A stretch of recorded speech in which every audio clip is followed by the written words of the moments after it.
Not start because your storage is full. Please log in and delete recordings or purchase more storage from your account. All participants are muted and they can unmute themselves.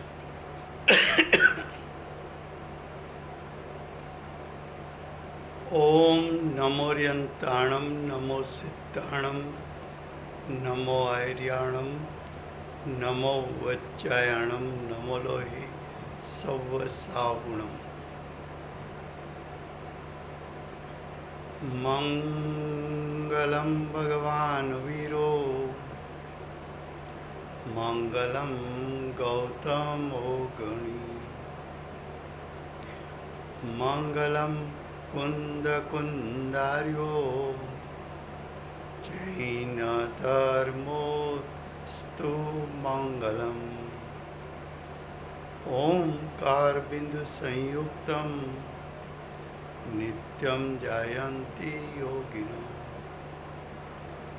Kamdam मोक्षदम चैव ओंकाराय नमो नमः अहोपकार जिनवरनो कुंदनो ध्वनि दिव्यनो gene कुंद ध्वनि आप्या अहो आ गुरु काननो तुझ ज्ञान ध्याननो रंग हम या दर्श रहो ओ शिव पद तक तुझ संग माता हाथ ग्रह।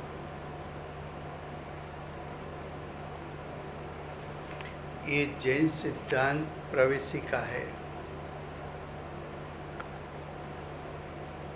पंडित गोपाल दास बरैया जी ने उसकी रचना की है।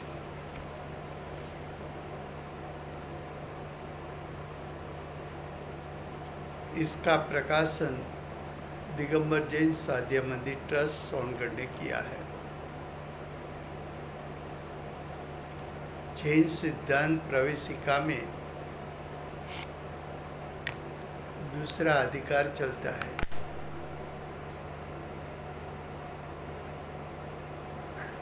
दूसरे अधिकार का मूल विषय तो 148 कर्म प्रकृति उसका वर्णन करना है।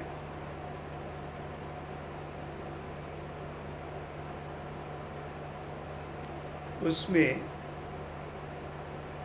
हम प्रश्न 290 पर आए हैं।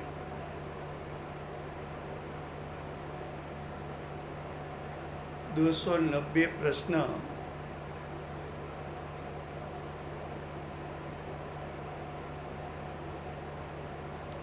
उसको समझने के लिए हम प्रथम उसकी भूमिका के रूप में जो चार्ट है वो चार्ट में बताया है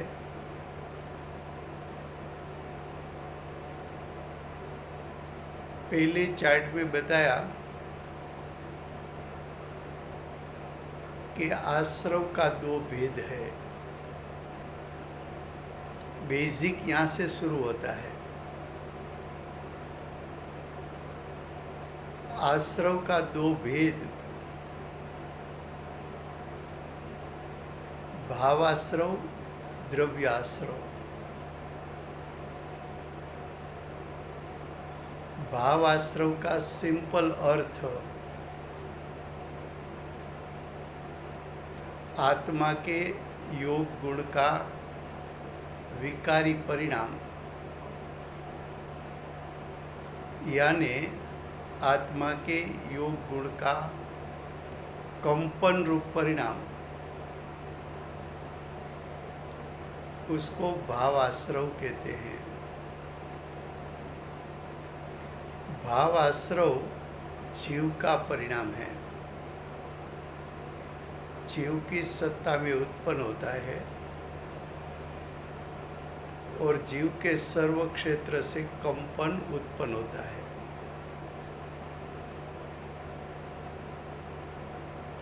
आश्रव में, भाव आश्रव में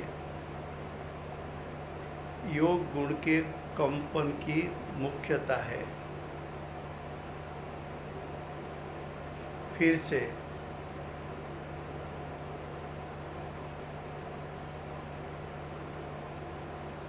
मूल विषय शुरू होता है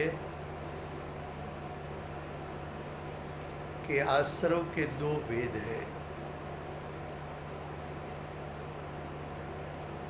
एक भावाश्रव, दूसरा द्रव्य आश्रव।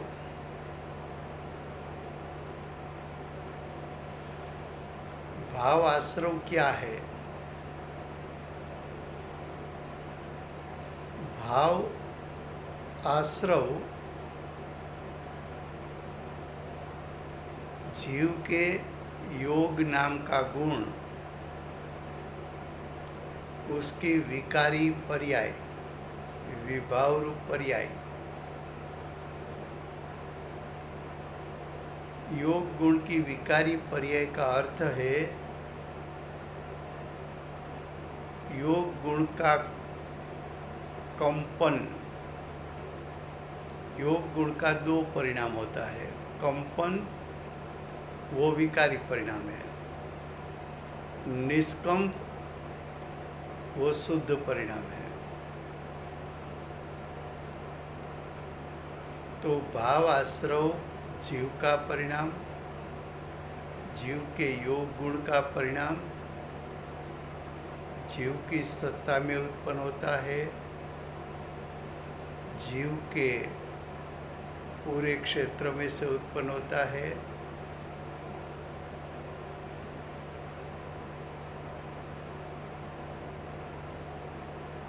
ये हुआ भावाश्रव। जहाँ भाव शब्द लागू हो રાજુભાઈ, हाँ जी। એક પ્રશ્ન આવે છે, જ્યારે તમે વિકારી પરિણામ કહો છો ત્યારે તમે શુભાશુભ બેવ ગણો છો? કારણ કે આવી રીતે આપણે તો શુભ ભાવ બી હોય એ બી આપણે હે માનીએ છીએ, એટલે એ બેવ આવી જાય એમાં? એટલે કંપન થાય ત્યારે જો શુભ ભાવ સહિત કંપન થાય તો શુભ આશ્રવ કહેવાય, અને સમજો નહીં, સોરી, શું તો શુભ પરિણામની સાથે, હા, શુભ પરિણામની સાથે કંપન થાય તો શુભ આશ્રવ કહેવાય, અને અશુભ ભાવ સહિત કંપન થાય તો અશુભ આશ્રવ કહેવાય। એટલે એકચ્યુઅલી કંપનમાં બેવ આવે? બે આવે, શુભ આશ્રવ ને અશુભ આશ્રવ। Okay okay okay, thank you, sorry. ખરેખર શું છે કે આત્મામાં તો અનંત ગુણ છે, એમાંથી આપણે કંપન એટલે યોગ ગુણને જુદો પાડીને વર્ણન કર્યું, પણ ત્યારે બીજા ગુણો છે કે નથી? હા છે ને, છે તો એનું પરિણમન છે કે નથી? છે છે છે। તો કે જ્યારે યોગ ગુણે કંપન કર્યું અને જીવ જો અજ્ઞાની હોય તો ત્યારે શ્રદ્ધા ગુણે મિથ્યાત્વને ઉત્પન્ન કર્યું છે, એટલે મિથ્યાત્વ સહિત કંપન છે। ચારિત્ર ગુણે વ્રત રહિત દશા ઉત્પન્ન કરી, પ્રમાદ કર્યો અને કસાઈ પણ કર્યો,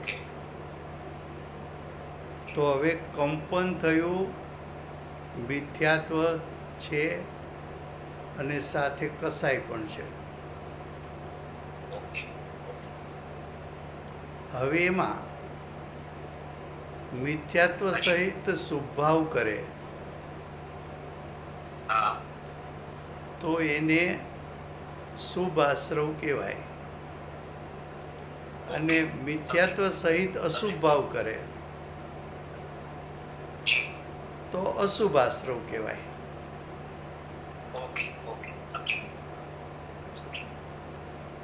એટલે સૌથી પહેલું એટલું જ કે ભાવ આશ્રવ જીવના પરિણામ છે. જીવના યોગ ગુણના પરિણામ છે. જીવના યોગ ગુણમાં વિકારી પરિણામ છે. અને યોગ ગુણનું પરિણામ એટલે યોગ ગુણને કારણે ઉત્પન્ન થતું કંપન, એ ભાવ આશ્રવ કહેવાય. હવે ભાવ આશ્રવના જો પાછા પ્રકાર કરવા હોય તો શુભ આશ્રવ ને અશુભ આશ્રવ. બરાબર, સમજી. શુભ ભાવ સહિતનું કંપન અને અશુભ ભાવ સહિતનું કંપન. તો પહેલાં આપણે વાત કરી ભાવ આશ્રવને સમજ્યા. હવે દ્રવ્ય આશ્રવ. દ્રવ્ય આશ્રવ એટલે નવા કર્મનું આવવું. નવા કર્મ આવ્યા. નવા કર્મ કેવી રીતે આવ્યા? તો કે કર્મણ વર્ગના કર્મ રૂપે થઈ અને આત્માના ક્ષેત્રે ચીટકવા માટે તૈયારી કરી. આત્માના પ્રદેશે ચીટકવા માટે કર્મો તત્પર થયા, એટલે ચીટકવા માટે તૈયાર થયા. તો નવા કર્મનું આવવું, તો નવા કર્મ છે એ પૂતગલ દ્રવ્ય છે. પૂતગલ દ્રવ્યમાં કર્મણ વર્ગણાના પરિણામ છે. અને કર્મણ વર્ગના કર્મ રૂપે થઈ અને એ કર્મો આત્માના પ્રદેશે ચીટકવા માટે આવ્યા. એને દ્રવ્ય આશ્રવ કહેવાય.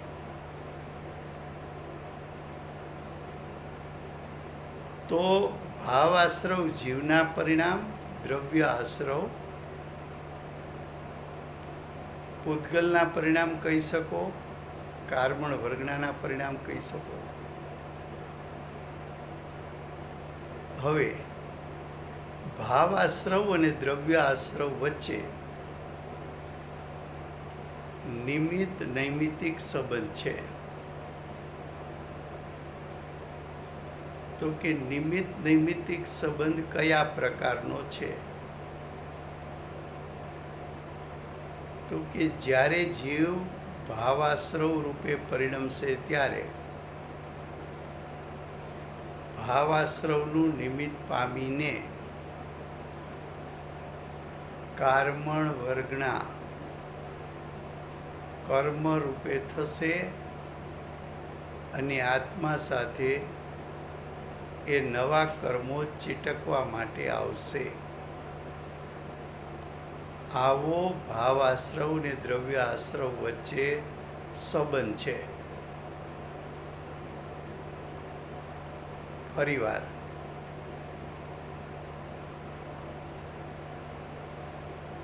ભાવ આશ્રવ અને દ્રવ્ય આશ્રવ વચ્ચે નિમિત્ત નૈમિત્તિક સંબંધ છે.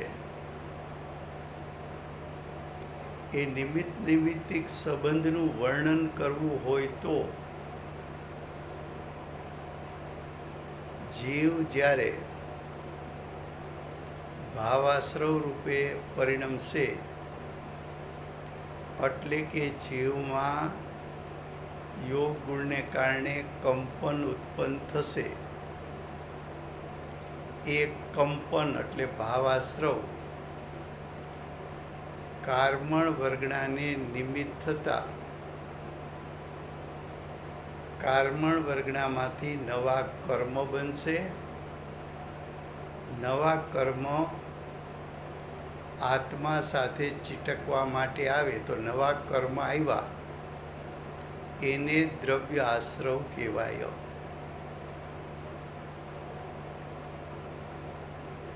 તો દ્રવ્ય આશ્રવ ઉત્પન્ન થવામાં ભાવ આશ્રવનું નિમિત્તપણું છે.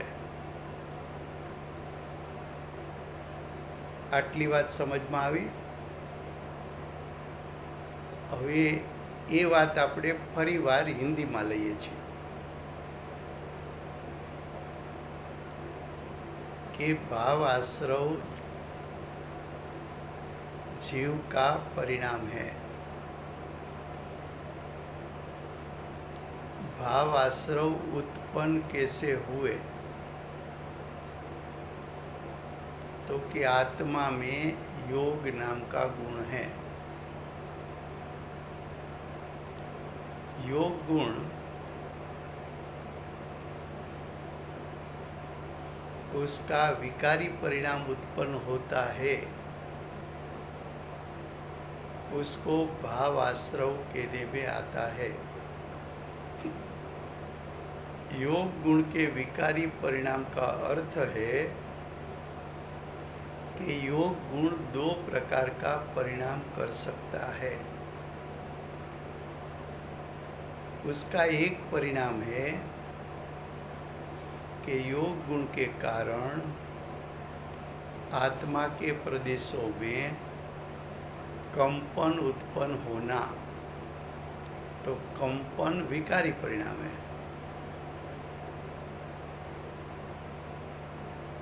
उसको भाव आश्रव कहने में आता है।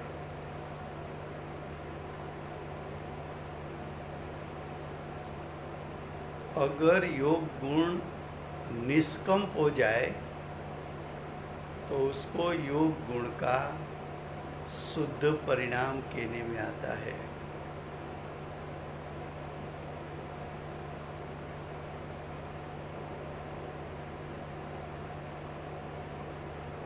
अब द्रव्य आश्रव। द्रव्य आश्रव उद्गल का परिणाम है। उद्गल में कार्मण वर्गणा का परिणाम है।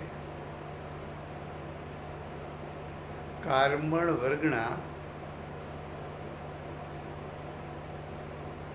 स्वयं की परिणमन शक्ति के कारण उसका कर्म के रूप में परिणमन होना, तो कार्मण वर्गणा में से नया कर्म उत्पन्न होना, उसको द्रव्य आश्रव कहने में आता है। लेकिन कार्मण वर्गणा कर्मरूप परिणमन उसका कब होता है? तो कि जब जीव का भाव आश्रव कार्मण वर्गणा में निमित्त बनता है, तब कार्मण वर्गणा कर्मरूप परिणमन करके यानी नया कर्म को उत्पन्न करके, तो जो नया कर्म उत्पन्न हुआ वो नया कर्म आत्मा के साथ चिटकने के लिए उसका आना, तो नया कर्म का आना उसको द्रव्य आश्रव कहते हैं।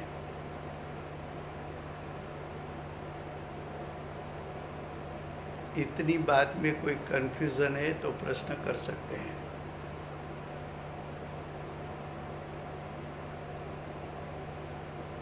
अब दूसरी एक बेसिक बात आपको समझना है। वो बेसिक बात है, कोई भी परिणाम उत्पन्न होगा, चाहे जीव का हो चाहे पुद्गल का हो, चाहे जीव का शुद्ध परिणाम हो चाहे अशुद्ध परिणाम हो,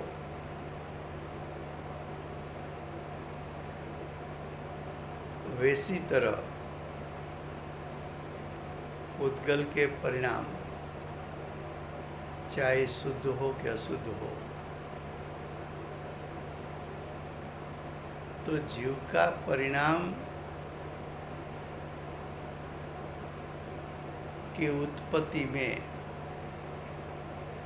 दो कारण होता है, मिनिमम दो कारण होता है, और पुद्गल के परिणाम उत्पन्न होते हैं उसमें भी मिनिमम दो कारण होते हैं। पहले जीव के परिणाम की बात करते हैं, बाद में पुद्गल के परिणाम की बात करेंगे। तो कि जीव के परिणाम में दो कौन सा कारण है? तो कि एक कारण उपादान कारण है, दूसरा कारण निमित्त कारण है।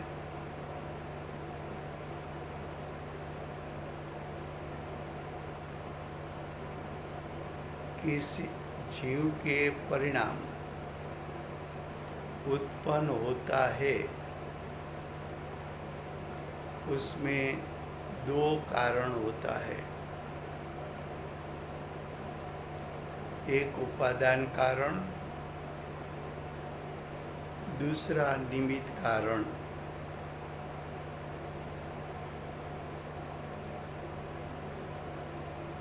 उपादान कारण में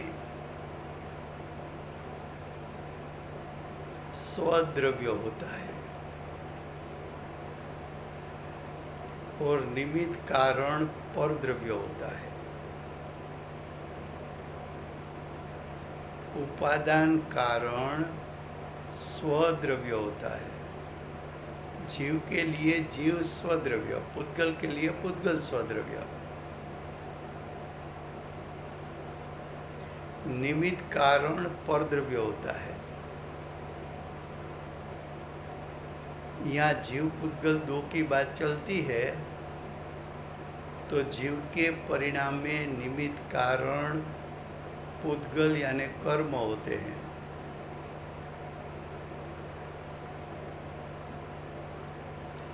और पुद्गल के परिणाम में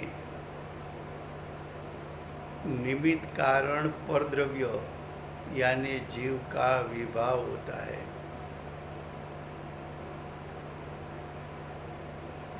फिर से गुजराती में,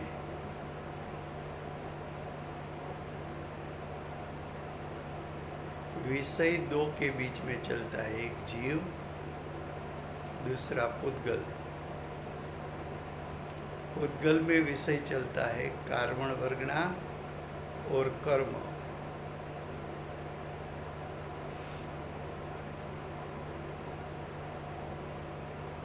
चाहे जीव के परिणाम हो कि चाहे पुद्गल के परिणाम हो,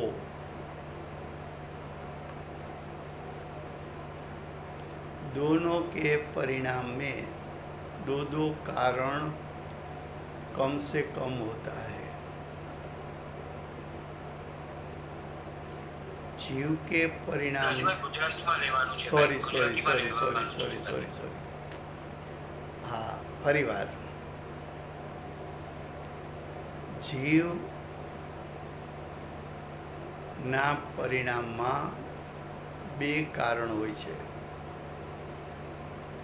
પુદ્ગલના પરિણામમાં પણ બે કારણ હોય છે। અહીંયા પુદ્ગલના પરિણામ એટલે કાર્બન વર્ગના પરિણામ, એટલે કે કર્મના પરિણામ। જીવના પરિણામમાં બે કારણ કયા છે? તો કે એક ઉપાદાન કારણ છે, બીજું નિમિત્ત કારણ છે। એમ પુદ્ગલના પરિણામમાં પણ બે કારણ છે, ઉપાદાન કારણ છે અને નિમિત્ત કારણ છે। જીવના પરિણામમાં ઉપાદાન કારણ જીવ જ હોય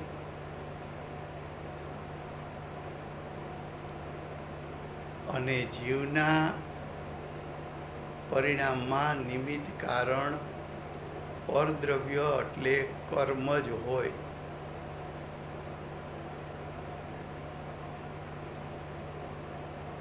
એ પૂતગલના પરિણામમાં બે કારણ, ઉપાદાન કારણ અને નિમિત્ત કારણ. તો પૂતગલના પરિણામનું ઉપાદાન કારણ સ્વદ્રવ્ય, એટલે કે પૂતગલના પરિણામમાં પૂતગલ દ્રવ્ય જ કારણ બને તો એને ઉપાદાન કારણ કહેવાય. અને પૂતગલના પરિણામમાં નિમિત્ત કારણ એટલે પરદ્રવ્યમાં જીવના વિભાવ રૂપના પરિણામ નિમિત્ત છે.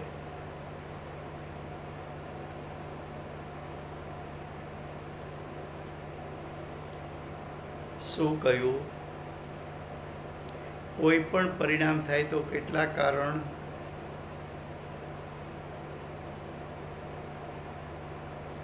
બે કારણ. ક્યાં ક્યાં બે ક્યાં ક્યાં કારણ? ઉપાદાન અને નિમિત્ત. ઉપાદાન અને નિમિત્ત કારણ. હાજી. પછી એ જીવના પરિણામ હોય તો પણ બે કારણ, અને પૂતગલના પરિણામ હોય તો પણ બે કારણ. બે કારણ. બરાબર. હવે આપણે ભાવ આશ્રવ લઈએ હાજી. તો ભાવ આશ્રવ કોનું ઉપાદાન કારણ થાય અને કોનું નિમિત્ત કારણ થાય? તો કે ભાવ આશ્રવ ભાવબંધનું ઉપાદાન કારણ થાય. કયા કારણની વાત ચાલે છે? ઉપાદાન કારણની. કોના પરિણામની વાત ચાલે છે? તો કે જીવના પરિણામની. તો જીવના પરિણામમાં જીવના પરિણામ જ ઉપાદાન કારણ હોય, સ્વદ્રવ્ય જ કારણ હોય. તો ભાવ આશ્રવ જીવના પરિણામ છે અને ભાવબંધ પણ જીવના પરિણામ છે. તો ભાવ આશ્રવ ભાવબંધનું ઉપાદાન કારણ છે. આ સિમ્પલ થઈ ગયું. ખ્યાલ આવે છે? હાજી. હવે સમજાયું થોડું. હા. હવે એ ભાવ આશ્રવ કોને નિમિત્ત કારણ થશે? તો કે ભાવ આશ્રવ દ્રવ્ય આશ્રવનું નિમિત્ત કારણ થશે.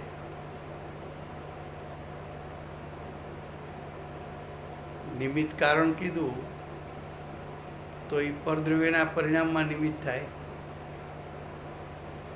તો ભાવ આશ્રવ જીવના પરિણામ કોને નિમિત્ત થયું? તો કે નવા કર્મને આવવામાં નિમિત્ત થયું ભાવ આશ્રવ. તો નવા કર્મ આવ્યા એ શું છે? તો કે દ્રવ્ય આશ્રવ.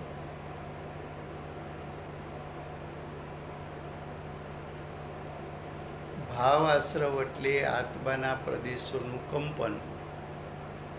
એનું નિમિત્ત પામીને શું થયું હતું? તો કે કાર્બન વર્ગના કર્મ રૂપે થઈ. એ નવા કર્મ આત્માને ચીટકવા માટે આવ્યા. માટે ભાવ આશ્રવ દ્રવ્ય આશ્રવનું નિમિત્ત કારણ છે.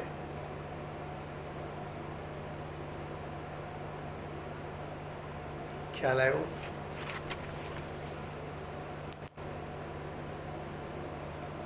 હાલ તો થોડો આવે છે રાજુભાઈ, પણ જરા પરિવાર આપણે જલ્દી કાંઈ નથી. એનો જો પેલું આપણે એટલું જ સમજાવ્યું હતું કે ભાવ આશ્રવ છે એ કોને ઉપાદાન કારણ થાય? એ તો ભાવ બંને થાય, એ સમજી ગયો. એ તો એ ખ્યાલ આવી ગયો? હા. હવે એ જ ભાવ હા, એ તો આશ્રવ ખ્યાલ આવે. હવે એ જ ભાવ આશ્રવ કોને નિમિત્ત થાય? આ તો દ્રવ્ય આશ્રમ ને કારણ હા. કે નવા કર્મ નિમિત્ત થાય. હા હા, બરાબર છે. એટલે હા, બરાબર છે. ભાવ હવે આશ્રમ- નિશ્ચય છે થોડું. હા ભાવ આશ્રવના આજે નહોતું સમજાતું ભાઈ. હા હવે ભાવ આશ્રવના પ્રશ્નો બે પતી ગયા. હવે દ્રવ્ય આશ્રવ. હાજી, હાજી. તો કે દ્રવ્ય આશ્રવ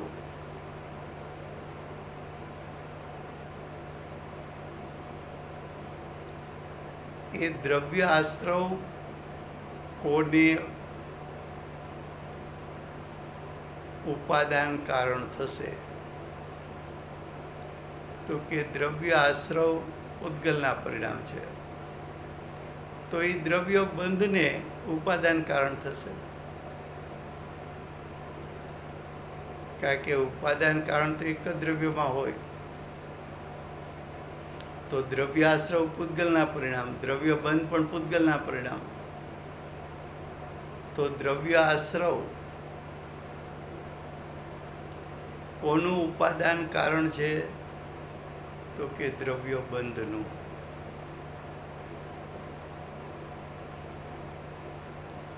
હવે દ્રવ્ય આશ્રવ કોને નિમિત્ત થશે?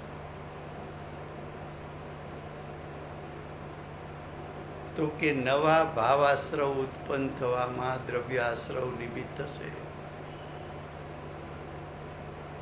કર્મનો ઉદય આવ્યો, જીવ એમાં જોડાણો, તો ભાવ આશ્રવ ઉત્પન્ન થયા.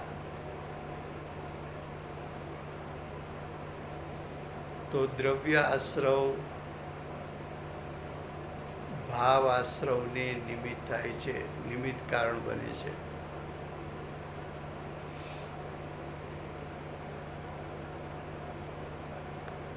બેઝિક યાદ શું રાખવાનું છે? આ લાસ્ટ જરાક એકવાર પાછું કહેશો, દ્રવ્ય આશ્રવ ભાવ આશ્રવનું નિમિત્ત થશે. હા. એ જરાક એકવાર તમે હમણાં ત્યાં કીધું કે દ્રવ્ય આશ્રવ, ત્યાં દ્રવ્ય આશ્રવનો અર્થ શું? કે નવા કર્મનો ઉદય થયો. સત્તામાં પડ્યા તે કર્મનો ઉદય થયો, એને દ્રવ્ય આશ્રવ કીધા છે. હવે નવા કર્મનો ઉદય થાય એમાં કોણ જોડાશે? તો કે જીવ. તો દ્રવ્ય આશ્રવ તો પૂતગલ છે, અને જીવ જોડાણો ને ભાવ આશ્રવ ઉત્પન્ન થયા એ તો જીવના પરિણામ છે. તો નિમિત્ત કારણ તો પરદ્રવ્ય હોય. તો ભાવ આશ્રવમાં નિમિત્ત કારણ કોણ બન્યું? તો કે દ્રવ્ય આશ્રવ.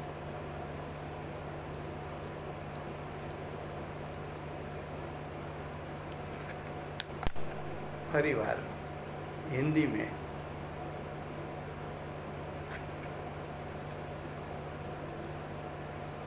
दो बात बेसिक हमने पहले समझाया था कि भाव आश्रव और द्रव्य आश्रव. तो भाव आश्रव क्या है? तो कि आत्मा के प्रदेशों का कंपन वो जीव के परिणाम. द्रव्य आश्रव क्या है? कार्मण वर्गना का कर्म रूप परिणमन होना.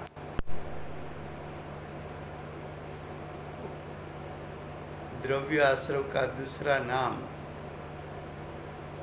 नया कर्म आना.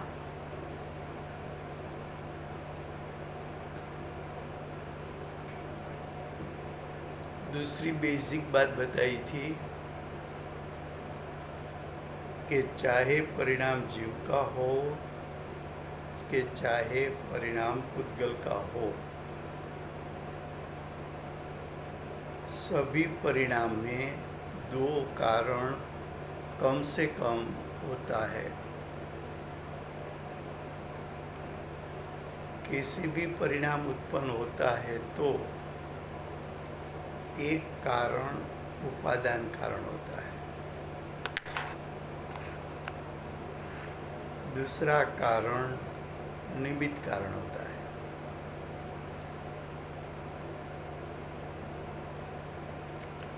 उपादान कारण स्वद्रव्य होता है। स्वद्रव्य और निमित्त कारण परद्रव्य के परिणाम होता है। उपादान कारण स्वद्रव्य के परिणाम है। इतनी बात समझने के बाद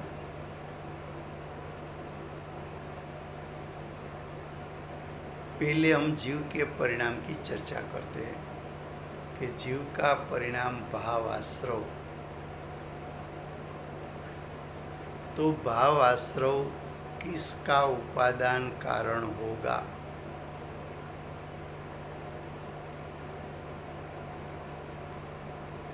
तो कि भाव बंध का उपादान कारण है। क्यों? तो कि उपादान कारण तो एक ही द्रव्य में होता है। भाव आश्रव जीव का परिणाम और भाव बंध भी जीव का परिणाम है। तो भाव बंध में उपादान कारण भाव आश्रव है। वैसी तरह द्रव्य आश्रव किसका उपादान कारण बनेगा?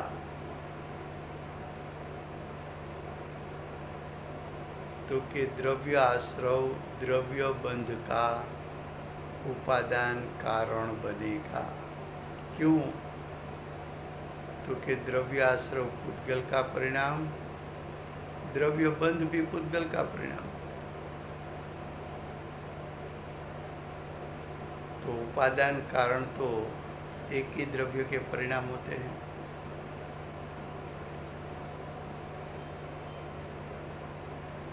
तो पहले हमने उपादान कारण की बात बताई जीव के लिए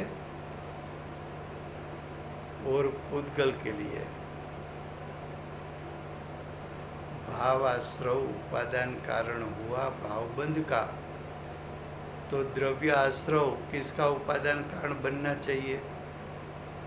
द्रव्य बंध का।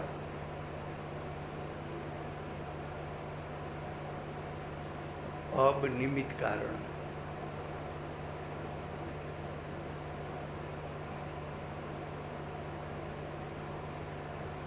भाव आश्रव है, वो किसका निमित्त कारण बनेगा?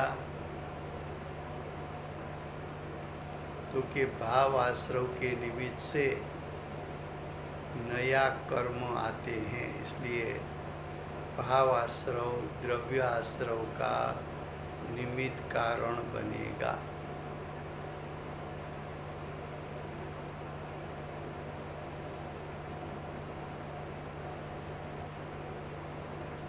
अब द्रव्य आश्रव किसका निमित्त कारण बनेगा? तो कि द्रव्य आश्रव, यहाँ द्रव्य आश्रव का अर्थ होता है कर्म का उदय। कर्म का उदय होता है, उसको भी कर्म का आना कहने में आता है।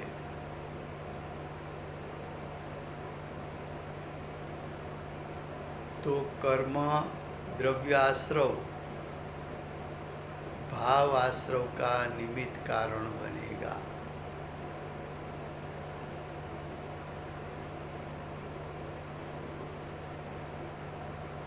अब इसमें किसी को प्रश्न है तो कर सकते हैं।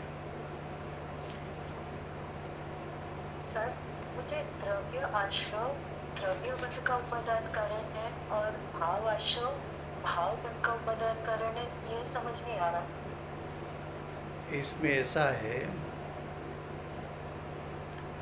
कि उपादान कारण का दो प्रकार है, एक त्रिकाल उपादान, एक क्षणिक उपादान।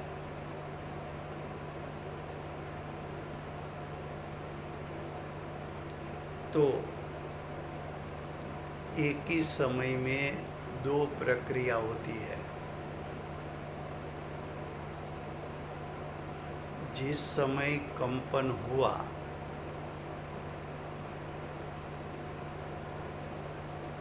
उसी समय ज्ञान अज्ञान रूप परिणमित हुआ है।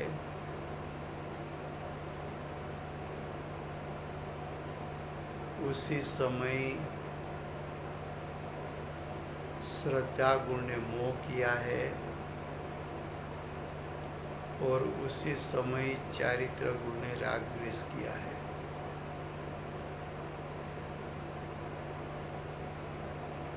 तो अंतरंग में जो परिणाम चलता है वो आत्मा के प्रदेश का कंपन कैसा है, तो कि मोह राग द्वेष से रंजित है।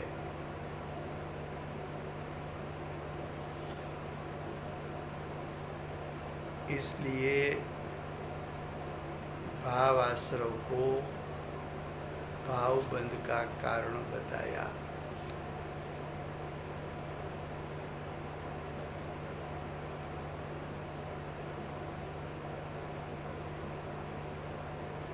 दूसरा प्रश्न है तो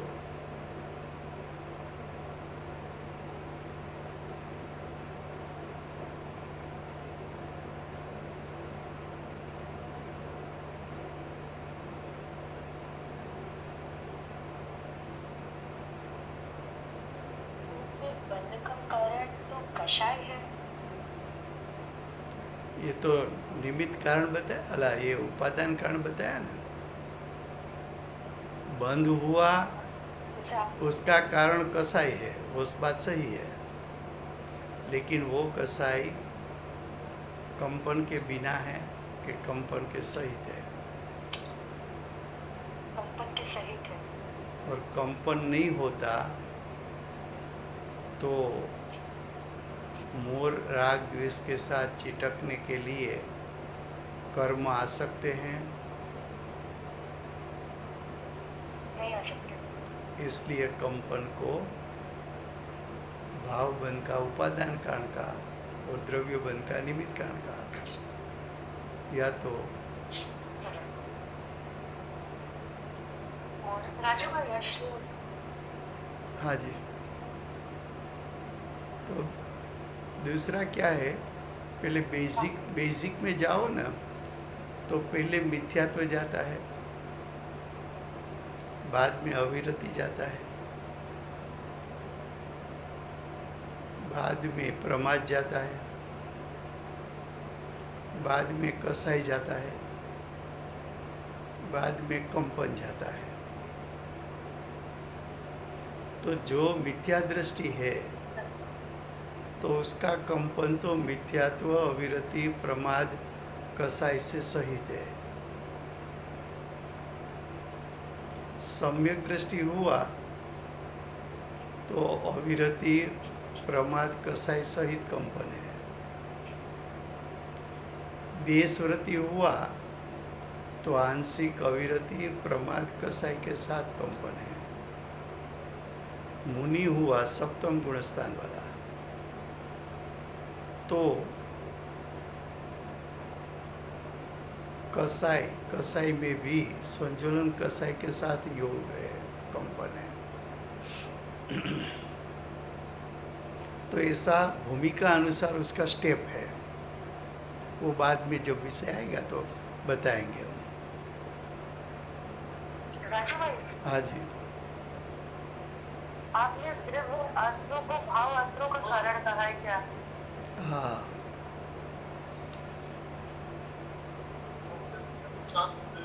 कल बताएंगे फिर से वो बात भी, जी आज समय हो गया।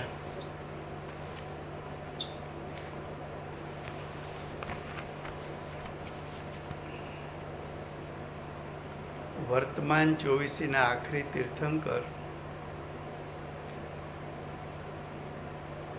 બાલ બ્રહ્મચારી મહાવીર ભગવાનનો જય હો। મહાવિધિ ક્ષેત્રે બિરાજતા પ્રથમ તીર્થંકર ધર્મ ધુરંધર અનંત ચતુશ્રીના ધારક દિવ્યધ્વનિના દાતાર શાસન ઉપકારી સિમંદર ભગવાનનો જય હો। કડીકાળ સર્વજ્ઞ કેવળ જ્ઞાનની તળેટીમાં બેઠેલા મા સમર્થાચાર્ય ભગવત શ્રી કુંકુંદાચાર્ય દેવનો જય. વર્તમાન કાળે ઉપાદાન નિમિત્તનું સ્વરૂપ બતાવનાર તીર્થના નાયક, તીર્થના સ્થાપક, તીર્થના પ્રવર્તક પરમ કૃપાળુ શ્રી સદગુરુ દેવનો જય. પૂજ્ય ગુરુદેવના ભવોનો મહિમા બતાવનાર સ્વાનુભવયુક્ત જાતિસ્મરણ જ્ઞાનયુક્ત પ્રસવમૂર્તિ ભગવતી માતનો જય. સમ્યક દર્શનની પ્રાપ્તિમાં નિમિત્તરૂપ અષ્ટજીનવાણી માતનો જય.